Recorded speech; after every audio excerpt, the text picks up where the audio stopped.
We have covered a lot of ground, but most of what we're going to talk about is going to happen now. So buckle your seatbelts, kids, because we got a lot to talk about. We're going to spoil Cabin in the Woods. We're gonna So spoil it all.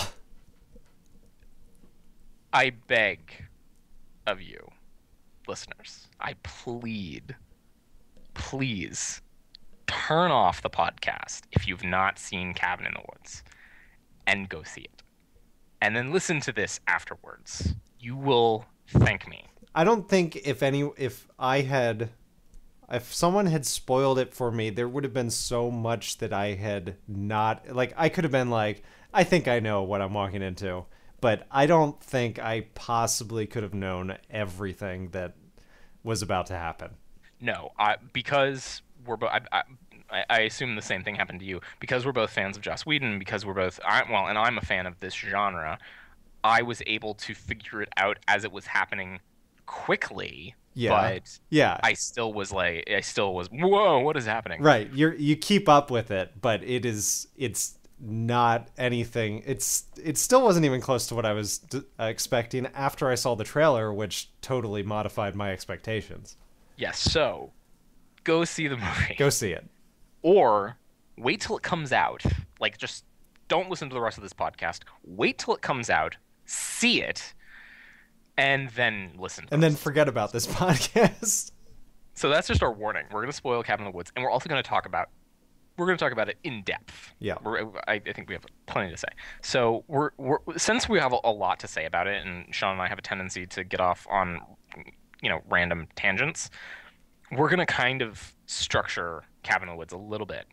We're going to just have our initial thoughts, what we thought about it, things we liked. And also, I have a very short rant that I want to start. Yeah, I'm interested. I haven't been fully briefed on the rant. I know that there is a rant. I don't know what its content is. Right. So we're going to do that. Then we're going to talk about the plot, the story, and the themes that are going on. I imagine that will take a long time. And then we're going to talk about the movie making side of it. So we're going to talk about the upstairs first, and then we're going to talk about the downstairs. Oh, nice. Right. And then we'll wrap it up. So before the initial thoughts, short rant.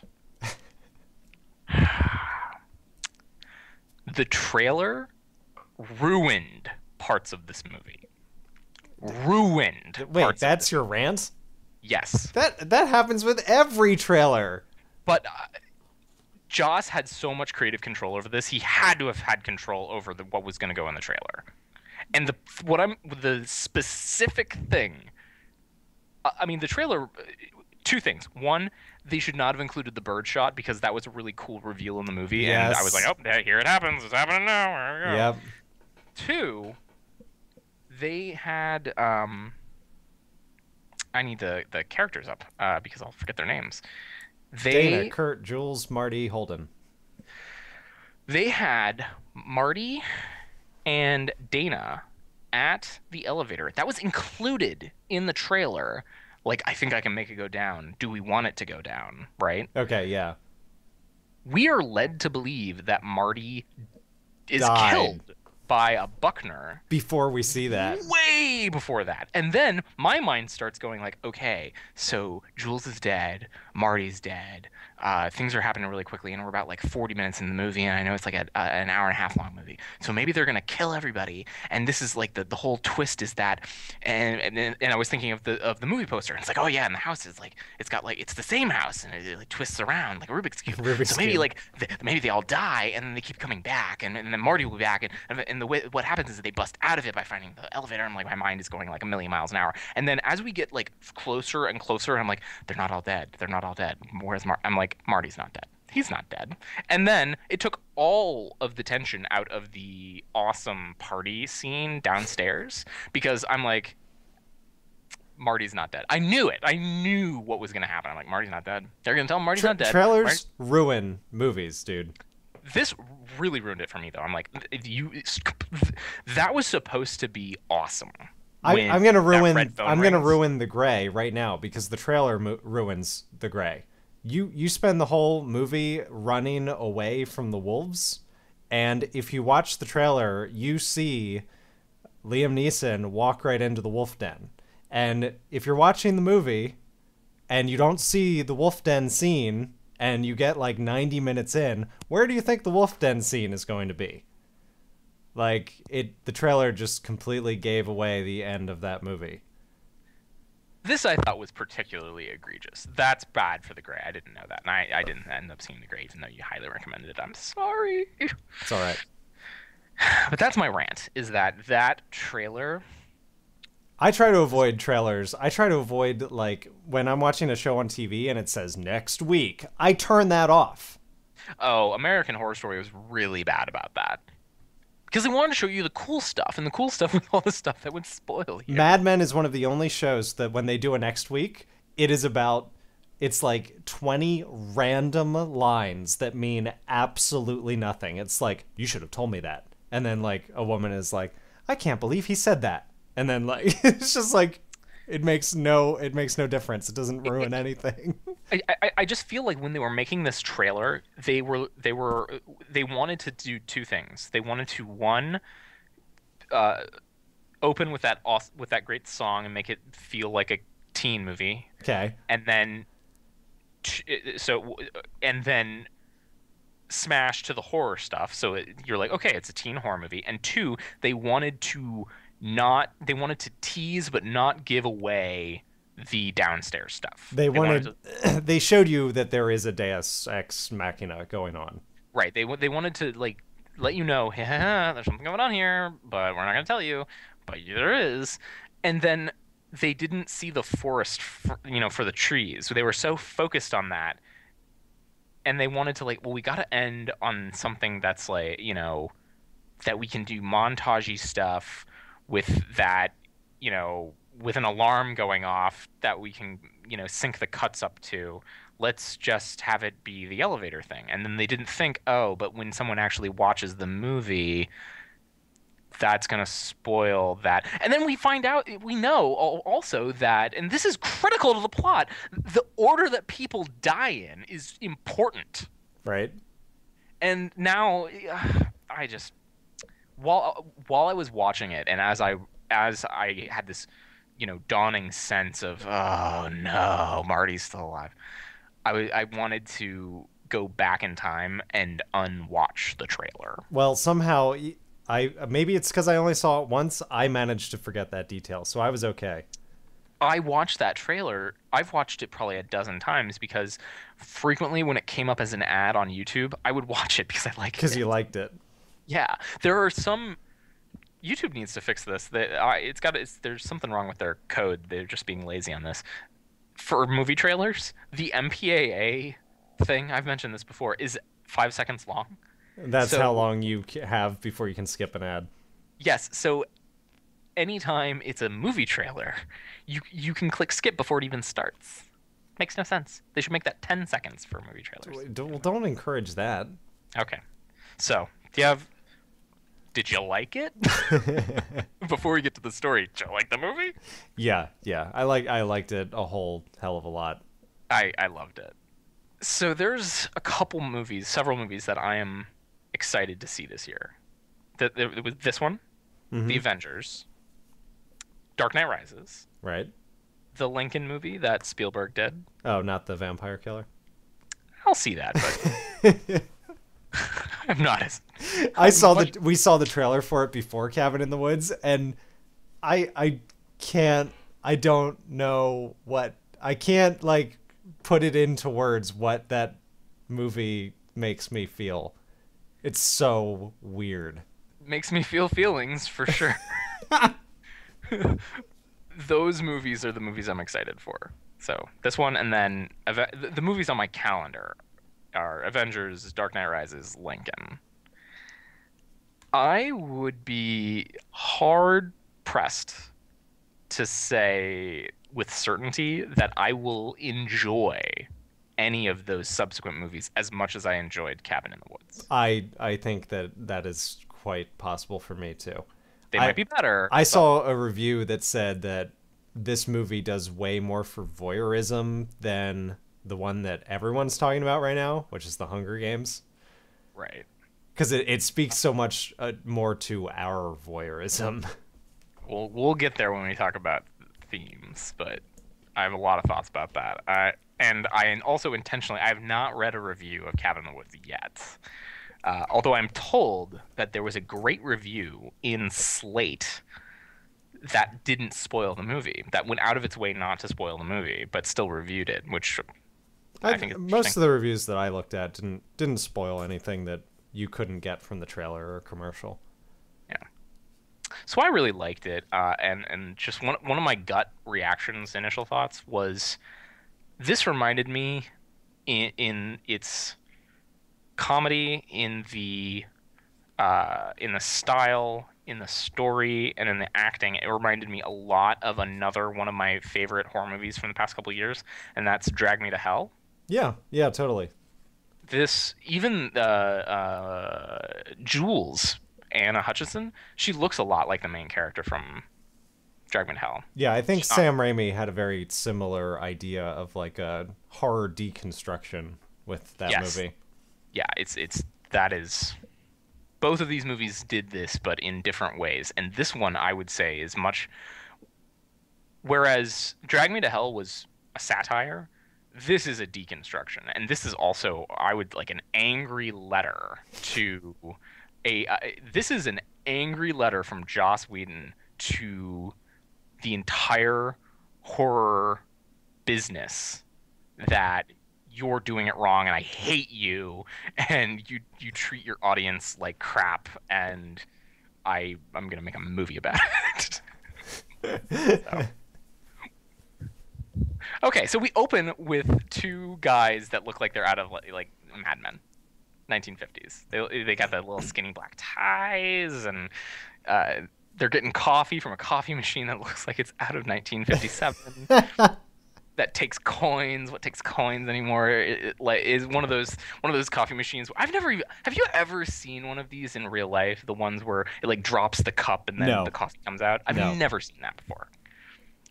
It's we get. I would say we get introduced to our heroes, but we can go there. We get introduced to Sitterson, played by Richard Jenkins, and Steve Hadley, played by Bradley Whitford. They have like what I would say is a pretty Thomas Schlamm like West Wing inspired scene. A lot of walk and talk. A lot of walk and talk. And I mean, Bradley Whitford just can't help but bring Bradley Whitford to Right. the show. And I'll just give it away right now. I tweeted about this last night. Hadley is my favorite character. It's Of all the it's really easy to like him. right? I mean, we're going to talk about the characters and all that later, but Hadley's my favorite character. He's the best. And you kind of from similar types of movies that were not as ably made, you kind of know what's going on right now.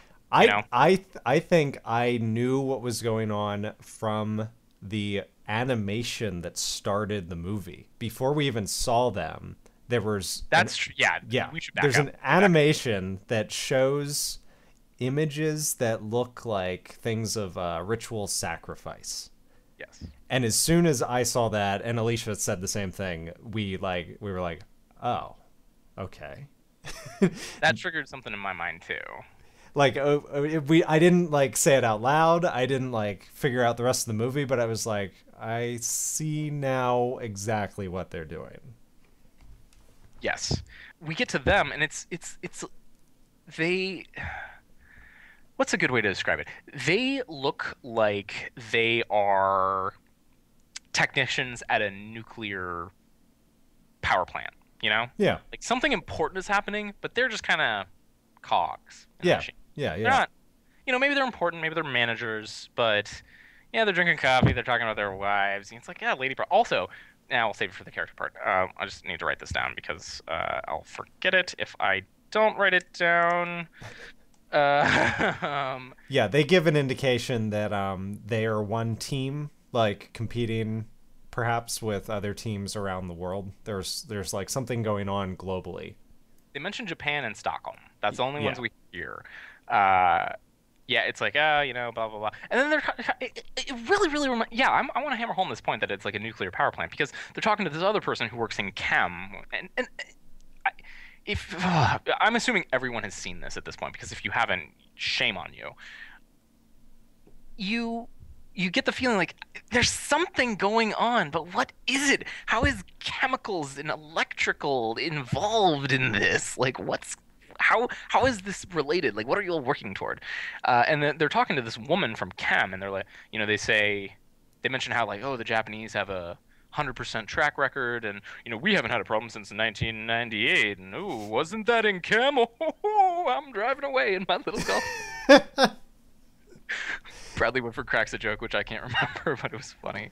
Is that when we get the title? Well, and then we get the title in a second, and the title's perfect, perfect because I burst out laughing. I cracked up. Bradley Whitford and Richard Jenkins, and I will probably refer to them as that and not by their character names because they're Bradley Whitford and Richard Jenkins. They're driving around. Bradley Whitford's driving. And I don't know if he improvised this or what, but Richard Jenkins has a coffee cup, and it's like two cups with a lid, and the lid isn't quite fitting right on it, and he's like sipping at it he's like putting it up to his mouth and trying to like get the stuff out, and he's like can't quite get the top on it, and he's just like doing this bit of business, which is hysterical, even though he's just playing with a coffee cup. It's just awesome physical comedy. And Bradley Whitford's talking about his wife. He was mentioning that his wife, they're trying to get pregnant. Right. And they're getting fertility treatments. And she's not even pregnant yet, but she's like baby proofing the house. And Joss Whedon writes the best dialogue ever. Bradley Whitford says something like, "And now I got all these like little jiggers or something on all the drawers, and I can't open them." And he's talking to Richard Jenkins and says, yeah, I think, after we're finished with this, I'm gonna like go to, I'm gonna get my drills out and, liberate my my cabinetry. My cabinetry. And he's kind of looks over at Richard Jenkins like, hey, are you even listening to me? And right when he says that, the title card just like smashes on the screen. His cabin in the woods. The screen freezes. Giant title, crescendo of like drums and horns. Drag Me to Hell did actually the exact same thing. They also had a similar opening where it was panning over, what looked like ancient text. Watch Drag Me to Hell after you watch this. You will see many similarities. We as you can tell, we're going to spend a lot of time on this. We've only just now got to the title card. So we obviously don't have time to talk about Drag Me to Hell, but there's a lot of similarities there. Check it out. So, that happens, and then we get to Any Town, USA, with a hot chick in her underwear. In her underwear. It's got to start with someone with no pants on. Doing the no pants dance. So, we get introduced to our hero, with quotation marks on it, Dana, who's very cute. And she interacts with her friend Jules, who just got her hair dyed, which will become important. Dyed blonde. She's blonde. This is a very Buffy Whedon-esque kind of scene between the two of them. Jules is, concerned, like, oh, do you think that my hair looks good? And they're talking that they're obviously going to be going to some place, and from the trailer that they're going to be going, and the name of the movie. You probably know that they're going to a cabin in the woods. Probably know that. And Dana is packing up, and they try kind of lamely to indicate that, and also, well, Dana is complicit in this too, but they try to make her seem like, oh, Dana's kind of like a bookworm, and she's bringing economics books with her to whatever. And as they're doing this bit of business, Kurt Thor comes. Thor himself. It was really weird seeing him in here after, associating him with Thor, because they're supposed to be like 20-somethings, but whatever. He bursts in, they have a bit of conversation with him, and he lets us know he's carrying a football, which he will continue to carry through most of the movie. Yep, he's got a football. He throws it through the window, and it gets caught by his teammate Holden, and he indicates that Holden is going to be coming along for the trip, and he and Jules want to set Dana and Holden up so that Dana can, you know, have crazy monkey sex with Holden. And get over some like professor she was into or something. Yeah, like she had some sort of sexual relationship with a professor of hers that she sketched him Yeah, and she's kept it. Jules totally does the right move and like tears it up. It's like, why do you have that? That's weird. that's weird. So they're setting up these four characters. It's two couples, and as they're getting ready to board the RV that they're going to use and also throughout the entire scene where Chris Hemsworth is Hemsworth, sorry, he's talking with these two girls.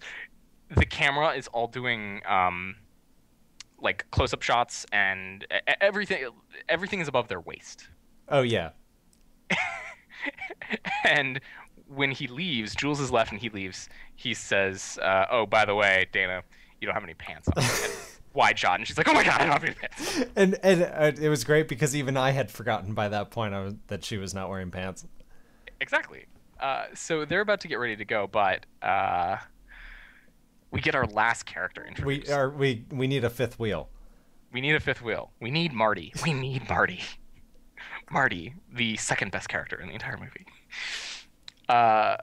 Marty is a stoner. He arrives literally in a cloud of smoke. He's in an old Volvo, like a whole beat up brown Volvo, filled with smoke, and he's smoking. He's got a bong. He's got a bong that is like a collapsible, refillable coffee thermos. Yeah, it's a coffee thermos, like, which will come into play later. I heard, no joke, I heard a guy behind me after Marty rolled in. I heard this guy behind me go, "Oh, I want one of those."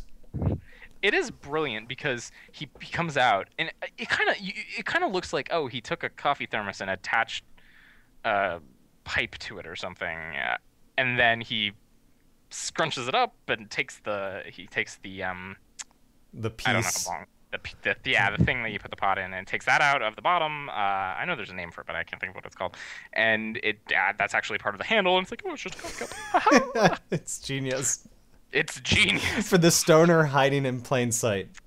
Potheads are smart. And he even says, cops aren't going to pull over a guy smoking a giant bong because they are afraid of the guy with the giant bong. So we all board the bus, the RV, and we're off to go. This is where I want to say the pacing in this movie was perfect. Perfect. Every time I was starting to lose a little bit of interest, starting to be like, what's happening? It's like, oh, let's do something else now. Scene change. So it's like, okay, now we're on the road. And then when they're on the road, and I was starting to get like, what's going to happen here? Oh, they show up at the gas station. I don't know if that was the writing. I don't know if that was the editing. I don't know if it was a combination of them, but it was brilliant. So they head out to find the cabin in the woods, which is Kurt's cousin. Remember this. We will bring it back at the end. Kurt's cousin's cabin in the woods. And it's not on GPS. They don't know how to find it. And also, when they leave, we get one of those... This reminded me a lot of a Buffy shot. As the RV goes off into the distance, the camera starts pulling up, crane shot, and there's someone on top of Dana's house. That's right. Like, control, something's going on. The eagles have left the nest or something like that. Yeah, I think that's what they say. I think that's exactly... Yeah, or the something's left the nest. The birds have left the nest, something like that. And I don't know if they go back to control the downstairs, whatever you want to call it. But regardless, they're off on their way. GPS doesn't work, and they pull into this terrifying gas station. Terrifying. Holden actually goes inside. I don't know why. And there's like animal skins and it's what you'd expect out of like Texas Chainsaw. Yes, exactly. And we actually find out that the guy that they meet is part of what's going on. I believe they refer to him as the Harbinger. Yes. His name is Mordecai. His name is Mordecai. How Which is brilliant is perfect. that? So they want some gas. They get some gas. And the guy is a total jerk, and he's a redneck. He's a hick. He looks like death.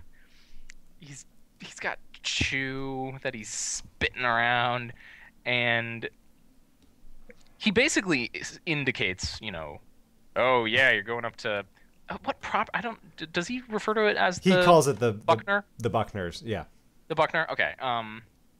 He refers to it as the Buckner place, and It's oh, like you're going up there for some fornicating or something. yeah, and oh, one of them says, oh, the owners. He's like, well, there've been a lot of owners since the Buckners. A lot of people come through here, and then he calls Jules a whore, which Kurt is like, I'm gonna beat the crap out of you, and Holden breaks them up, and they're like, we're done here, and then he said, he has the ominous line, which was in the trailer. The trailer spoiled this too. You got enough gas to get up there. Getting back, that's your own concern. It's all haunting and ominous, and maybe we shouldn't go to the cabin in the woods. But let's get in the car. But no one actually thinks that they shouldn't. So then they're on the road to the Buckner place, Tillerman Road, and then the trailer spoils another thing. They get to go through a little mountain. Leaning about the trailer all the time, yeah. They go through the mountain tunnel. Yeah. Go through the tunnel. It's a great shot, although CGI in this movie was kind of iffy. Yeah, Alicia complained about that eagle. The eagle, my complaint was more the RV on the other side. Oh, yeah. Obviously CG, and I don't know why they didn't just film. The RV on the plate. Yeah, why didn't they just film both of them and put it together? I don't know. What, it was really cheaper to do a CGI RV? I don't know. It was a whole half a frame. Maybe they just didn't have an angle. Maybe it didn't exist. Maybe that location didn't exist. Anyway, the RV goes through this teeny tiny little tunnel, and as the RV goes, the camera kind of pans to, it's like, ooh, look at this beautiful ravine, and there's an eagle. Oh, eagle. And it's kind of just gliding through, and then it hits this thing, and it explodes. Zap. There's some sort of shield. Something's up, I dare say. But our heroes, with quotation marks around it, they have no idea, because they're stupid. Because kids in horror movies are stupid. Well, there are other reasons, too. Yes, and we'll get there. So finally they arrive at the titular cabin in the woods. I'm assuming you didn't miss the Sam Raimi shot there? So good. Yes, of course. I'm surprised they didn't try to work in the car. Yeah. I'm sure there were more shots in there that were direct homages that I just didn't notice. Well, this movie it's full of homages to other horror movies. Usually the homages are to good horror movies that don't manipulate you and aren't bad, but we'll get there. So they arrive, they unpack. Trailer. God, this is me talking about a movie that I love that was completely and utterly spoiled by the trailer. They just shouldn't have even done the trailer. We get the reveal of Holden taking the creepy. Holden unpacks, and there's a creepy painting of settlers. They're not dismembering a person, right? It's an animal. It's an animal. And he's like, yeah, no, that's not gonna watch me sleep. Takes it off, and it looks like a window, but it's actually a two-way mirror. One-way mirror? Or one-way mirror. Two-way mirror. A two-way mirror would be a window. Into Dana's room, and she is undressing. Score! Hotsy-totsy. And Holden has, a moment or several moments of hesitation before he finally is like, hey, stop undressing. I can see you. And then everyone sort of is like, oh, look at this. This is weird. And I think Marty has a line, something like, well, back in back in the settler days, you had to make your own torture chambers. So Holden's a gentleman and says, obviously I would not look at you, but if you feel more comfortable, we can switch rooms. Dana and him can switch rooms. And she's like, yeah, I think I'd prefer that. So they switch, And then and he starts getting undressed. he starts getting undressed, and she looks at him. And he Because knows John, that she can see him. right. And yeah, I think he was putting on a little show. Because he's an attractive guy. And then finally she decides, no, I've got to put the painting back up. But then she just covers it with a blanket. Yeah, the blanket that's on the bed. So this is the first time, we might have gone back a couple times now, but it's the first time that I can remember where we go back to, can we just call it the downstairs? I don't know if it's been established yet that it's downstairs. We go back downstairs. We go downstairs. Back with Bradley Whitford and Richard Jenkins. And they have a little bit of business here. I don't know if they have code names for them, but they basically tell, they have to notify a bunch of people that rooms have changed. So we know that they're setting up that they are in control of. Yeah, I think the way they go back downstairs is they zoom out from a security camera inside her room. Yes, that's true. So they show us that the entire place is rigged with cameras and sound, and then they let us know that not only do they know all of that, but they're even keeping track of where everyone is. Yeah, so in the interest of getting through this faster, let's just say we go back and forth between the upstairs for a while. We go back and forth between the upstairs and the downstairs. And the upstairs is the kids getting stupider and stupider because it's revealed that the dye that Jules had is, seeping into her brain and making her dumb. And did they set up why Kurt was being dumb, being all alpha male? They put like testosterone or something in his... Something. They did something to Kurt, Yeah, it was like he was taking something to work out or something.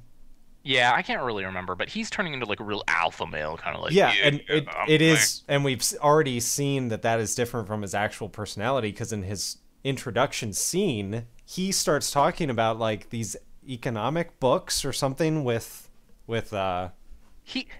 he sees Dana. Through Dana. He knows that while Dana might actually be a little interested in what she's bringing, she wants Holden to think that she's smart, and he says, "No, don't take that book. Take this other book. He'll be impressed by it." Yeah, so he's not a complete dummy. Hmm? Yeah, and we get to see him turning into a complete dummy. Yeah, so maybe it was in beer or something. I don't know. The beer. It was That's beer battle all over again. His brother-in-law is a warlock. Why would Xander just take that and not say anything? Oh, we're going back to that one. So we go back and forth, and then the two coolest things that happen are like subsequent things that I liked are, one, Jules gets dared to make out with a stuffed wolf, and she does it, and it's disgusting. and everyone is horrified. And really like suspenseful. I sat there the whole time waiting for that friggin' wolf to bite her. It was hugely suspenseful. She's like playing with its tongue. She's all up over it. Oh boy, oh boy. And we go back downstairs, and we find out, I think in a couple scenes, I think it's spread out over one or two, maybe more scenes, that there's some kind of pool set up with the folks who work downstairs. They're betting on something. There's cash like moving around between hands. They're all taking bets. There's the intern. The janitors already have that. Do you want to pull in with them, or do you want to pick something of your own? Yeah, and I mean, if you think about it, they reveal it because this could be subtle. If you think about it, there's so many different departments and different people doing things, and Bradley Whitford has to go out of his way to say, "Oh, maintenance already picked that one. You sure?" There must be, whatever they're betting on, there must be a lot of them. Yeah, that's implied, but I don't think the implication there was strong enough, and also we get the great reveal. So finally, this is another Sam Raimi nod. a door in the floor, a floor door, flips open while the kids are. It was when Dana and Jules had been dared to make out with each other. Yeah, that's right. uh, I think Kurt says, this door flies open, and I think Kurt has, the great intuition. Uh, Maybe it was the wind. And Marty is like, what? That doesn't make any sense. Yeah, and as we go on, Marty is gonna get set up as he is the voice of the pothead, the stoner, is the voice of reason throughout this entire movie. He figures everything out. He's the one who he's the critical character. Yeah. Uh, if George Lucas had made this movie, he would be Jar Jar Binks. So they go downstairs. Oh boy, do they ever go downstairs? At this point, we've heard we've gotten kind of like a what's the word I'm looking for? A little speech from Richard Jenkins' character, I think, to a new guy in the downstairs area. The security guard. The security guard. He's like, why are we doing this to these people? Blah blah blah. And one of the agents explains how they just have to get them downstairs. They don't, make them choose. They do it themselves. And it's immediately after that scene that they go downstairs. Yes. They must transgress. We stack the game as much in our favor as possible, but in the end of the day, they have free will and they must transgress. There we go. So they go downstairs, and the downstairs is full of horror movie cliches. I thought immediately when Kurt picked up the little sphere, I immediately thought of Hellraiser. Yeah, you're supposed to. You're supposed to. Jules picks up a necklace that has a scarab on it. That is a callback to. There's a movie with a scarab in it that bites into you, and I can't think of it right now. But trust me, that is they are referencing a movie with that. There are dolls. There's a piano, a creepy piano. There is a diary, and they pick up. Dana picks up the diary. Yeah. This is so freaking funny. I can't. I'm just I lost myself. I was like, I don't think a lot. My audience was really not a great audience. I don't think they picked up on a lot of the humor. I was just beside myself laughing. She's reading parts of it, and throughout this whole time, everyone is more and more interested in what Dana is reading out of this book, and Marty's like, guys, can we go back upstairs? He's like, I dare everyone to go back upstairs. And she's reading through this diary, and it's the diary of a little girl saying, a Patience Buckner. I don't know. I don't feel as good as Jacob doth when we inflict pain on travelers, and basically saying this little girl is part of a family that cuts up people. Yeah, she's spelling it out.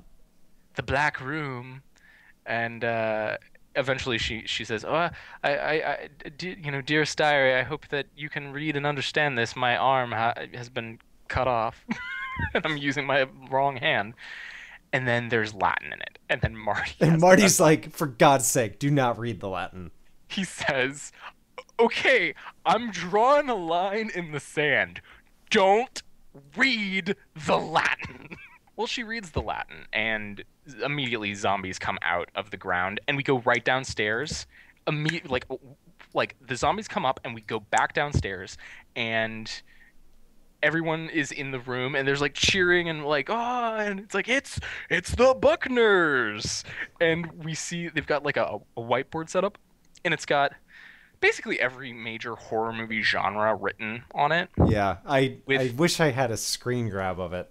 It's zombies, vampires. This one was very specific. It was redneck hick zombies who kill people or something. And someone says, "Well, I picked zombies. Why don't I win?" He's like, "No, that you picked zombies. This is redneck hick zombies. It's completely unrelated." It's what analogy does he use? I forget. I don't remember. it's like the difference between lights and lightsabers or something like that. It's like they're completely different species.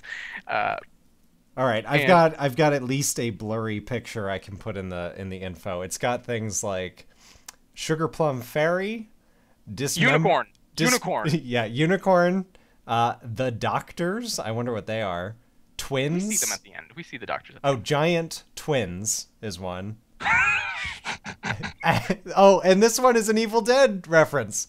Angry molesting tree. Angry molesting tree. They apparently there's a book that's related to Cabin in the Woods Yeah, it that's was coming released out. this week. It's a visual I want to get guide. it. They actually film stuff with the angry molesting tree. Oh, okay, good.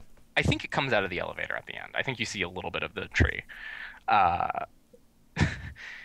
so I think at that point you basically know, oh, so this organization is set up to inflict horror movie like trauma upon people. Yeah, every beast that we've ever seen unleashed on innocents, quote unquote. And the security guard, he is our fish out of water, Right, so he that we is can explain us. stuff. He is He's us. us. Well, I will make a point when we're done with this that we are someone else. Okay. Or other, but anyway, he is the way that we can get narrative explained to us. We can get the stories explained to us. He's usually talking with the chem girl who, for some reason, keeps coming back to this room, and he says it's like a night. It's like stuff out of a nightmare. It's like stuff from our nightmares. And she says, no, it's not stuff from nightmares. It's the stuff that makes our nightmares. Yeah. This is she's every time we go back to downstairs, they blow the balloon up a little bit bigger. We learn a little bit more about what's going on down there. So this is when the plot starts rolling because there are zombies outside. Hey. Uh, Kurt and Jules decide that they want to go outside and, They decide they've got a perfectly nice cabin and bedrooms, but they're gonna go outside to go bone. right. I think Kurt says while they're outside, "Isn't this why we came out here? Is romantic something?" And every time Jules says something, the guys downstairs are watching and they make everyone leave. Every time she says something like, I don't want to be out here anymore, they have a dial or a button that they can push to assuage her. So she's like, it's kind of cold. And they're like, temperature control, can we should turn the temperature up? So it goes from like 63 to like 72. And she's like, oh, but it's so dark out here. And they kind of like turn the lights up a little bit. Turn so on like, the moon. moon coming out there. They turn on, like, she's like, I don't know if I'm interested, like pheromone scents. And it's like, oh, now I'm really into This it. is gonna happen, whether you like it or not. And it's we go back and forth several times between Kurt and Jules like getting ready to bone, as Sean so delicately put it, and Bradley Whitford and Richard Jenkins just kind of looking at the screen, just waiting for her to get undressed. Waiting for boobies. Boobs, boobs, and then we get boobs. And I think this is the point, and this is one of the major things that I notice about this movie. That I think this is the point where I don't know if the security guard brings it up. At some point downstairs, something is brought up where don't you even care what they're doing or what you're doing to these people? And Bradley Whitford, I think, says, yeah, the guys downstairs don't really care what goes on as long as there's like torture and boobs. So I'll just spill the beans and say, we are the ancient gods. Right. Oh God. The audience is, and I'll blow up. So we can finish this and then talk about some other stuff. I'll blow up my theory right now. This movie is about the turning storytelling, a ritual, into a business, into a machine. And what happens when you turn it into a machine where there are just people like pulling levers and just like mindlessly going about their job. We have to see boobs. We It's have like to you see gotta show blood. boobs, people gotta get cut up, people, we gotta kill them in this order, we gotta do all these things, we gotta check all the boxes. And that's what horror movies do these days, and that's what Joss hates. What this reminded me nothing more than was his solo from the Doctor Horrible The sing-along commentary blog song. commentary where he talks about storytelling and how, cavemen painted on a cave and, the history of storytelling and then he sells himself out because he's like, "Oh, fame and money and I need to this sell DVDs. and this is him talking about the entire industry. It's like this is what happens when you turn your industry into a business. The story eventually will get out of your control, and what happens? Hey, the story gets out of their control. So that's my little bit on that. We don't have to talk about that anymore. We can talk about boobs. Good. Sweet. So they get cut up pretty quick. I thought they would make it back to the cabin before major things happened, but the Kurt Buckners does. get them. Jules. Kurt does. Jules is gone. They could totally cut her head off. Kurt makes it back. He's like, we've got to like, oh, she's dead. Oh no, bad things are happening. And Dana, it's like, we got to get out of here. And Dana's like, no, I'm not leaving without Jules. She opens the door. Obviously, Jacob Buckner, whoever the big Yeah, Buckner one of is, the like Buckners. there with Jules's head, and Tosses it to her. so they decide, okay, well, Kurt is like, stay we here. have to stick together. And then And then he's like, no, let's split up. because the guys downstairs like blast him with some, When he says we have to stick together, it cuts downstairs and they all go, ah. Richard Jenkins says, no, no, no, watch the master work. Just blast some stuff in his face. We got to split up. We'll cover more ground that way because Kurt's idea is we've got to barricade the place. We've got to board up all the windows. We'll stay here and survive in, whatever.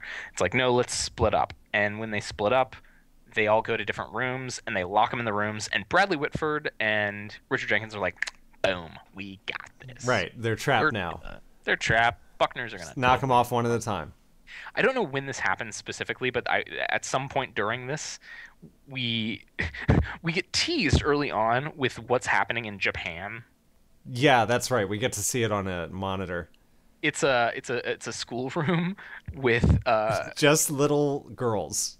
it's little girls in a schoolroom, and there is one of those ghosts that you always see in Japanese horror films, like a little girl in a white dress floating there, and the girls are like screaming and crying and pounding on the door, like, "Oh my God, they're gonna kill us!" And then we cut back to them, and They're like singing the demon into, what is it? A frog? a tree frog. A tiny little happy tree frog. Yeah, and then we get subtitled like, "The spirit of Kiko will live in this happy tree frog, hooray!" And And like, then we're cut to Richard Jenkins looking at the camera. like, "F you!" He's like, F you. Dad, stupid little girls. Bradley Whitford says like, "How hard is it to kill 9-year-olds?" Oh, and I missed the best thing when the Buckners come out. Bradley Whitford had picked mermen. And he's like, "Oh, man, I'm never gonna see a merman." He had the conch in his hand. Had it in his hand. So the Buckners start trying to break into the house. Jules is dead. Oh, and when Jules dies, Bradley Whitford pulls a lever or something, and you see like blood flow into this weird thing. Yeah, Looks like a little a hieroglyph or something. yeah, carved in the stone or something. When they get separated, Marty goes is in his room, and this is the first time he's been saying the whole time like something's going on, and I think he's even started saying puppeteers, and he finds a camera. He finds a camera in a broken lamp, and he's like, what the F is this? What is this?" And Bradley is like, "Oh my God, he's gonna find out. What do we do?" It shows him like staring down the nose of this camera. And I think Richard Jenkins says, "Don't worry, we got I forgot all the Buckner's names. I think this one's Jacob, but don't worry, we got Jacob Buckner on our side." And for some reason, Marty is sitting at the window. Yeah, it's one of those really obvious horror positions where you're like, oh, someone's about to come in through the window. Yeah, so he gets pulled through the window, and he tries to fight off Jacob Buckner, one of the Buckners, with his bong/sword Right. thing. Apparently, it's really sturdy, built to last. Yeah, he's a good designer. He should team up with Johnny Ive.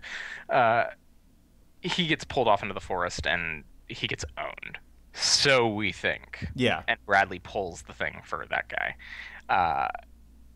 And events transpire.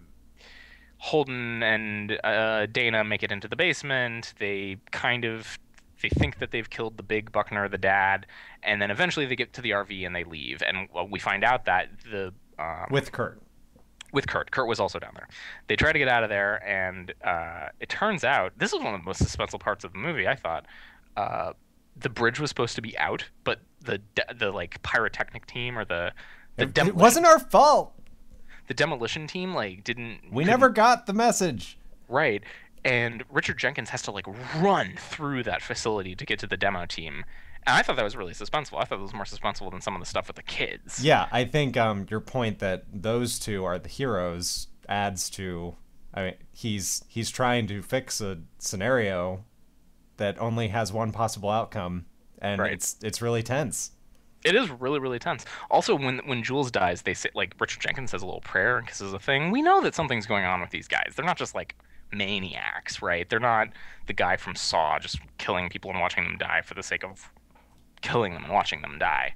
Although that's the interesting thing of this movie is that they're moderating that to Right. these old ancient gods who all they really want to see is people die. He fixes the bridge and it explodes. He actually makes the cave fall in. He makes the cave fall in. That's right. Yeah. And then they back themselves out. And There's only one option. yes, I'd Kurt been has- wondering why they were carting this bike around on the back of the RV. I knew that there had to They kept be showing it, yeah. a reason for it. And they didn't show it in the trailer, so I didn't know. Thank you for not putting that in the trailer because I didn't know. They decide Kurt is going to do a jump over the ravine The chasm. and try and get help. What I thought was going to happen was that he would just like way undershoot it and just like hit the wall. I guess that's what I thought too. I kind of don't- like I- what they did. Yeah, I don't know why I didn't think about the shield, but he's flying through the air and you're like, oh my gosh, I think he's going to make it. And then he hits the shield and just like blows up. He's just like vaporized. And his bike and his body keep bouncing off the shield as they fall. And as Dana and Holden are like, oh my God, what are we going to do? You can keep seeing the light of it as it keeps going down this never ending ravine, which is pretty awesome. So they decide, well, you know, at that point, Dana's like, oh my God, Marty's right. We're being used. Puppets. We're puppets. So they're driving back and Holden's like, well, the road has to go another way. We'll just go the other way. Dana's like, no, it's not going to work that way. Don't you see what's going on? He's like, well, maybe we can just go through the woods and as far as we can, and then we'll get on foot. And she's like, no, don't you understand? They're just going to keep trying to kill us. And then one of the Buckners was in the RV, puts a knife through Holden's neck. They crash into the water, and then it's party time downstairs. It's party time because, as we find out, the Virgin doesn't have to die. She's optional. Optional. And then as she is being owned by the big Buckner, she's like trying to fight with him. There's a party happening downstairs. And one of my favorite moments happens. Bradley Whitford is sort of pensively watching the screen as she's like going through the water and pulling herself out. Mm-hmm. He's like, I almost want to root for her. She's got so much heart. Tequila is my And then lady! the rest of the team walks in, and he's like, "Okay, party time." They play music. Everybody, like the intern is like, "I'm an intern. I'm here at the party. I'm having fun." Like people are, a guy's hitting on a girl. It's like, so, you like the opera? I got 2 tickets, and she's like, "I'm not interested in you." And it's just like, oh, party time, woo woo woo. Well, that big Buckner guy is just like destroying Dana, and then a red phone rings. Red phone. Can't be good. Red phone. And he's like, "Turn off the music." And when he picks up, I thought he would be like, hello. But he actually just whispers like, yeah, hello. He's just like, hi. And He knows it can't be good. he's like, no, we followed everything by the guidelines, by the procedure. And he's like, which one of them? And at that point, I immediately knew it's like, oh, Oh, someone's not dead. Marty's still alive. That's obvious now. So Marty comes back to the rescue. He's still alive. He beats up the Buckner guy with his sword bong and they flee to this area that he found. And now it's like, oh crap. Uh, we have to kill him. Otherwise, we're screwed. And I think at this point, it's now pretty much revealed that this is a ritual to stop the end of the world. Right. That's the big twist. Uh, they've been mentioning like the director downstairs and folks downstairs, and at this point, I think it's if it hasn't been made clear, Sigourney Weaver eventually makes it clear once they get downstairs that yeah, there are these old ancient gods who will destroy the earth if we don't do this ritual. And since all the other locations have Failed. failed. Yeah, Japan has failed. Stockholm, Germany, all of them. Everybody's failed. This is our last chance. Marty works out a way to get an elevator to go downstairs, and as they're going downstairs, they keep passing through these levels where there are like these creepy things. It's like a little ballerina girl with this evil giant mouth of teeth. Her whole face is a mouth. And then one of my favorite things is the way that Dana puts it all together is they see this guy holding the same sphere that Kurt had been playing The with. like Hellraiser He's homage. obviously the Hellraiser guy. And spoiler alert, when all the monsters get released into the facility, in one of the security cams, we see him with another guy like him with a guy held up by chains. And that's exactly how Hellraiser is. Like, that's how they do it. I was Yeah. just like, yay, Hellraiser. She realizes, like, oh my god, they just made us choose which one of these evil, creepy things were going to kill us. So they make it downstairs. That's when I heard Sigourney Weaver talking. I'm like, Sigourney Weaver, she's in this movie? Oh, man, I didn't notice until she walked into frame. I did. I could tell it was her. And one of the reasons why I think is because she was the voice in Wall-E, and I'm just used to hearing her. Okay. She has been in a lot of movies lately, by the way. Have you noticed that? Yeah, she's doing well. Between 2011 and 2012, she will have been in 9 movies. 9. Well, a lot of them were probably not filmed at the same time. This movie was filmed 3 years ago. It was filmed a long time ago. So they make it downstairs, and Sigourney Weaver tells them over the PA. She explains the whole story. Like they make it down the elevator, and Sigourney Weaver's over the PA, and there are troops coming in to shoot him, and they hide in like a little room, and it's got a big button that says like "System Purge" or something. Why does this button exist? I don't know, but it does, and they push it, and basically what that does, the biggest payoff of all of the most epic of payoffs, it releases all of the monsters into the facility, and they just start owning everybody. Giant cobra snake. I really liked the giant cobra.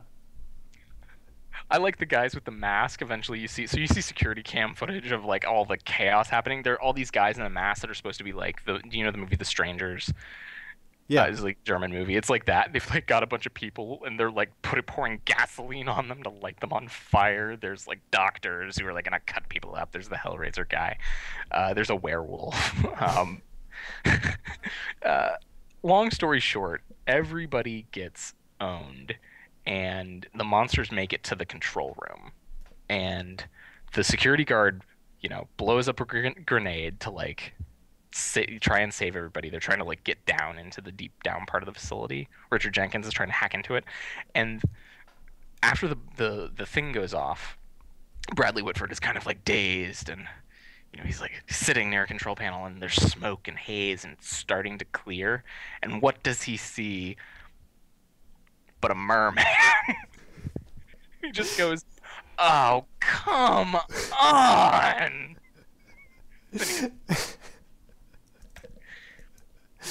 Yeah, that was probably the best payoff in the movie. It's the best. The movie could have ended there. You didn't even like have to be. I had completely forgot about it by that point. And the merman, I wasn't looking for the merman. I was so distracted by all the other gore, and I was just like, "Oh my god, what a good idea!" What a good idea. So finally, Richard Jenkins makes it downstairs. The girl, he was the chem girl, gets eaten. He makes it downstairs. Marty and Dana have also made it downstairs, and she just like, they run past each other, and she just like stabs him. Right. Yeah, she's like, "Oh, bad guy, stab." Yeah, and I think he gets one line out to kill him. He looks at her and says, "It's you." And that Marty comes back and is like, "Leave this guy. What are you doing? Come on, let's go." And he presses the gun into their hands or into her hand and he says, "Kill him." Yeah. And So she does this like double take, like, "What? Why? What? Why are you so telling me to kill him?"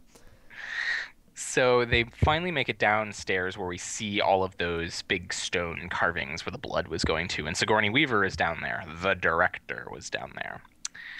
She's the director, and Drew Goddard and Joss Whedon were the producer and the writer upstairs. Uh-huh. Right. This movie is just such a movie about movies. It's crazy. She explains to them like the things underneath us are ancient evil giant gods that will destroy the earth if that guy lives. So either you can die now and save the world, or you can die when the ancient gods come. When the world ends in like 5 minutes. Yeah, so you can, that's what's going on here right now. Uh, and Dana has the gun, and she points it at him, and it's like she's gonna kill him. And then a werewolf gets her because that obviously was gonna happen. And then a small fight ensues. The Buckner girl comes down and Yeah, we've been following this Buckner girl patience since her emergence. Like we've gotten like 3 little scenes that show where her progress is, and she finally catches up and she takes out the director. yeah, she is the last monster that makes it downstairs. I don't know how she made it downstairs, by the She way. was very determined. She was. She was. She's been looking for the Virgin. Yeah. She was the one who awakened her, so maybe she came looking for her. Yeah, maybe. Good point. Good point.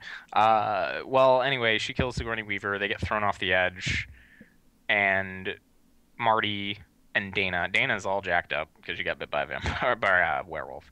Marty's tired, and he had to dismember one of the Buckners to save him With a trowel. with a trowel.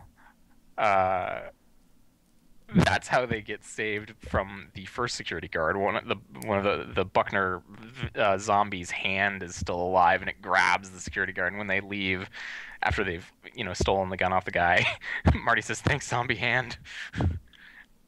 So they're just sitting there. The world's about to end. Marty just lights up a joint and says, "Yeah, giant evil ancient gods. Maybe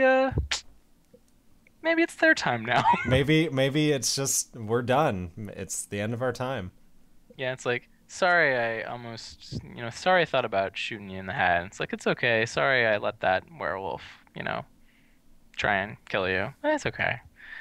And they just sort of sit there calmly, and I think the last thing they say is like, it would be really cool to have seen it. All those evil ancient gods. Yeah, that would have been cool. And then a giant hand just like, boo, goes right up through the whole thing through the house, and it goes up into the air, and then it slams down on where the camera is, and then we get the title card again. Giant title card. Whew. Go see this movie. I don't think we have time for anything else. The only thing I was going to bring up is Bradley Whitford and Richard Jenkins are like, they're kind of sexist and xenophobic. Did you catch that? Yeah, yeah. Anyway, I was just sort of weirded out by that. Maybe like, it's Japanese. I don't know. I think Brand of Shinto. they're being competitive. That's all. Yeah. Okay. Well, this was a marathon.